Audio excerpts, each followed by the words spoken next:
Most people don't regret trusting someone once. They regret trusting them twice. Have you ever noticed how some people only change when they realize they're about to lose access to you? Suddenly they apologize. Suddenly they understand your pain. Suddenly they become softer, calmer, more attentive. But the strange thing about human nature is that genuine change rarely appears the moment consequences arrive. Most of the time, fear arrives first. Fear of losing comfort, fear of losing control, fear of losing someone who tolerated behaviors others would never accept. And this is why second chances become dangerous. Not because people can never change, but because many people do not change internally. They simply adapt temporarily until access is restored again. Watch carefully. The people who hurt you often study your forgiveness more than your pain. They observe your limits, your emotional tolerance, your ability to doubt yourself, and the moment they realize you are willing to reopen the door, the dynamic quietly begins again. I am the Watcher, and here, in Shadow Insight, we explore the hidden mechanisms behind human behavior, emotional power, and the truths most people only understand too late. By the end of this episode, you will understand why giving someone a second chance often reveals something far more important than their intentions. It reveals how much access they believe they still have to you. And once you see that mechanism clearly, you will never look at forgiveness the same way again. If you've ever experienced betrayal, manipulation, or emotional disappointment, subscribe to Shadow Insight, because human nature always reveals itself eventually. Have you ever wondered why the people who hurt you often return acting like nothing really happened? At first, the behavior shocks you. Someone lies to you, disrespects you, disappears when you needed them most. And yet, weeks later, they return with calm words, soft energy, and carefully chosen explanations. Sometimes they even look sincere, and this is where most people become confused, because they mistake emotional intensity for transformation. Watch carefully. When people fear losing access to someone valuable, they often become temporarily ideal versions of themselves. More attentive, more patient, more affectionate. Not necessarily because their nature changed, but because the consequences finally became real. Human beings rarely value access while it feels guaranteed. That is why some people only become kind after betrayal, only become loyal after being exposed, only become emotionally available after abandonment becomes possible. The strange thing about people is that many do not react to morality, they react to loss. And if you observe long enough, you begin to notice a repeating cycle. First comes comfort, then disrespect slowly appears. Small lies, small absences, small manipulations. Nothing dramatic enough to force immediate separation. Then comes the confrontation, the tears, the explanations, the promises, and finally, the second chance. But most people never stop to ask the most important question. If someone truly understood your value, why did understanding only arrive after hurting you? Because behavior reveals truth more honestly than regret ever will. Anyone can apologize when access is threatened, but very few people change the parts of themselves that created the problem in the first place. And this is why second chances often become invitations. Not invitations to love, but invitations to repeat the same dynamic under a different disguise. Jung believed that people often hide the parts of themselves they fear the most: their selfishness, their jealousy, their need for control, their emotional emptiness. But hidden behaviors do not disappear simply because someone apologizes.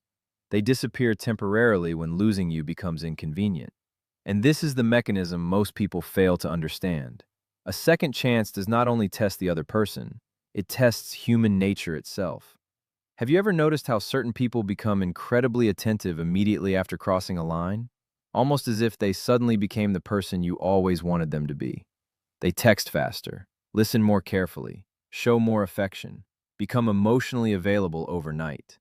But with time, something strange happens. The old behaviors slowly return, not immediately, gradually. Because once emotional security is restored, authentic character resurfaces again. Freud once observed that human beings are deeply driven by unconscious desires and impulses they barely understand themselves.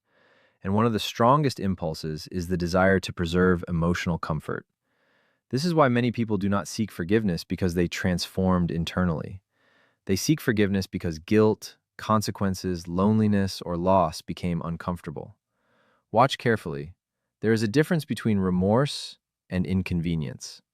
Remorse creates lasting transformation. Inconvenience creates temporary performance. And unfortunately, many people confuse the two. The dangerous part is that the performance can look extremely convincing, especially when you still care emotionally. Because emotion weakens observation. You start focusing on potential instead of patterns, on promises instead of history, on isolated moments instead of repeated behaviors, and the mind begins negotiating against reality itself. Maybe they finally understood. Maybe this time is different. Maybe people deserve another chance. Sometimes they do, but human nature leaves traces, and with time, you begin to notice something unsettling. People rarely repeat what cost them access. They repeat what was forgiven. Most people think a second chance is an act of kindness, but very often it becomes a silent negotiation of power. Because the moment someone realizes they can hurt you, apologize, and still keep access to you, your boundaries begin to lose psychological weight. Not immediately, but gradually. Watch carefully. Human beings constantly test emotional limits, even unconsciously. A disrespectful joke, a broken promise, a moment of dishonesty, an absence when you needed support. At first, the behavior seems small, almost insignificant. But hidden beneath these moments is something deeper: observation. People observe what you tolerate, what you excuse, what you forgive, what you stay silent about. And once tolerance becomes predictable, behavior often becomes bolder. Nietzsche once said that people often respect strength more than morality. And this is why some individuals only value your presence after losing access to it. Not because they suddenly discovered your worth, but because your absence interrupted their sense of emotional control. The uncomfortable truth is that many relationships are not maintained by love alone. They are maintained by psychological positioning. Who chases? Who forgives? Who tolerates? Who fears losing the other more?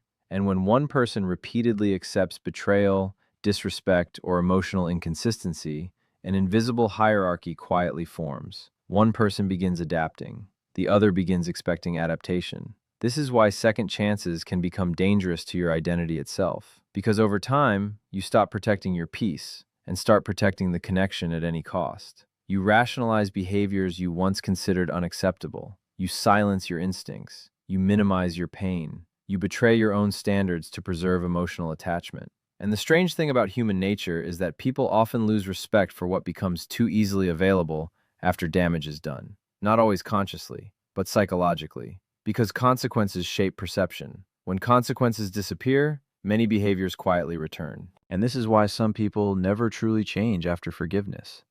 They simply learn how far they can go before you leave again. But now, a more uncomfortable question appears. Why do people keep giving second chances, even after seeing the pattern clearly? Because sometimes, the fear of losing the connection becomes stronger than the pain inside the connection itself. Have you ever noticed how the mind starts defending people who repeatedly hurt you?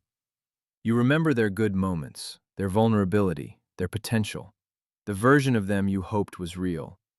And slowly, reality becomes blurred by emotional attachment. This is where human beings become dangerous to themselves. Because the brain does not only seek truth, it also seeks emotional continuity. It wants to preserve familiarity, even painful familiarity.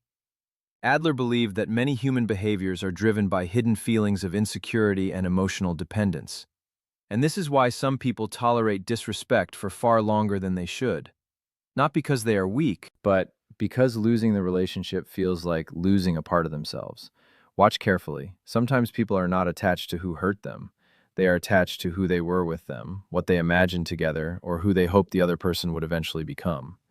And hope can become psychologically addictive, especially when someone gives you just enough affection to keep uncertainty alive. One good moment after 10 painful ones. One apology after repeated betrayal. One emotional conversation that temporarily restores hope. The cycle continues because the mind keeps waiting for permanent change from temporary emotions. But human nature always reveals itself through consistency, not isolated moments, not emotional speeches, not tears. Consistency. And this is the revelation most people understand too late. Every second chance you give someone also becomes a second chance to abandon yourself, to ignore your intuition again, to lower your standards again. To normalize pain again. Because eventually, the greatest betrayal is no longer what someone did to you. It becomes what you continue allowing after finally seeing the truth. Most people believe second chances are proof of emotional maturity, but with time, you begin to notice something deeper. Forgiveness without boundaries rarely creates respect. It creates permission. Tonight, we explored the visible patterns first, the apologies, the temporary changes, the emotional return after betrayal. Then we uncovered the hidden mechanisms beneath them: fear of loss, emotional comfort, unconscious power dynamics, and the silent testing of your limits. But the real revelation was never only about the other person, it was about you. Because the moment someone hurts you is important, but the moment you decide what you will continue tolerating afterward changes the entire dynamic. Human nature always observes consequences, and when consequences disappear completely, many people return to the behaviors that revealed their true character in the first place. This does not mean people can never change. Some do. But genuine change is quiet. It is consistent, stable, visible over time. It does not appear only when access is threatened. Watch carefully. The people who truly value you rarely force you to repeatedly question your worth, your peace, or your emotional safety. And perhaps that is the uncomfortable truth most people spend years avoiding. Sometimes the second chance was never for them. It was for your inability to let go of the version of them you created in your own mind. I am the Watcher, and here in Shadow Insight, we reveal the hidden realities behind human behavior and the psychological truths most people only understand after emotional damage has already been done. If this episode spoke to something you've experienced, leave a comment below. Have you ever given someone a second chance, only to realize they never truly changed? And subscribe to Shadow Insight, because the moment people realize you will always forgive them, what exactly stops them from hurting you again?